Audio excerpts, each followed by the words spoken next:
हिंदी संदर्भातील जी-आर वरून काँग्रेस प्रदेशाध्यक्ष हर्षवर्धन सकपाळ यांनी मुख्यमंत्री फडणवीस आणि राष्ट्रीय स्वयंसेवक संघावर गंभीर आरोप केले। पहिलीपासून हिंदीची सक्ती करण्याचा निर्णय रेशीमबागेत झाला, दोन्ही उपमुख्यमंत्र्यांना याची माहिती नव्हती असा दावा सकपाळ यांनी केला। दादा भुसेंना अंधारात ठेवून फडणवीसांनी त्यांच्या खांद्यावरून बंदूक चालवली असंही सकपाळ म्हणाले। जनमताची चाचपणी हाच जी-आर मागचा मूळ उद्देश होता असंही सकपाळांचं म्हणणं आहे। तर सकपाळांच्या आरोपांवर उत्तर देताना नया है वह असा मिश्किल टोला मुख्यमंत्री फडणवीसांनी हाणला।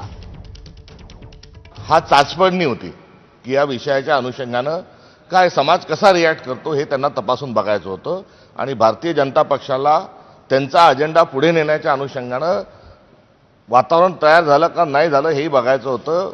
दादा भुसे यांना काही याच्या संदर्भातली माहिती नव्हती। हा त्यांच्या खांद्यावर बंदूक ठेवून चालवलेली ही गोळी होती।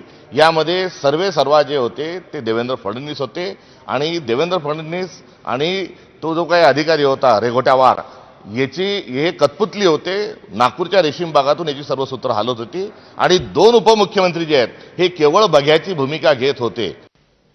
मला असं वाटतं की हर्षवर्धन काय ना सबका त्यांच्याबद्दल मी एवढंच म्हणेन नया आहे हो। मला असं वाटतं की हर्षवर्धन काय ना सबका त्यांच्याबद्दल मी एवढंच म्हणेन नया आहे हो।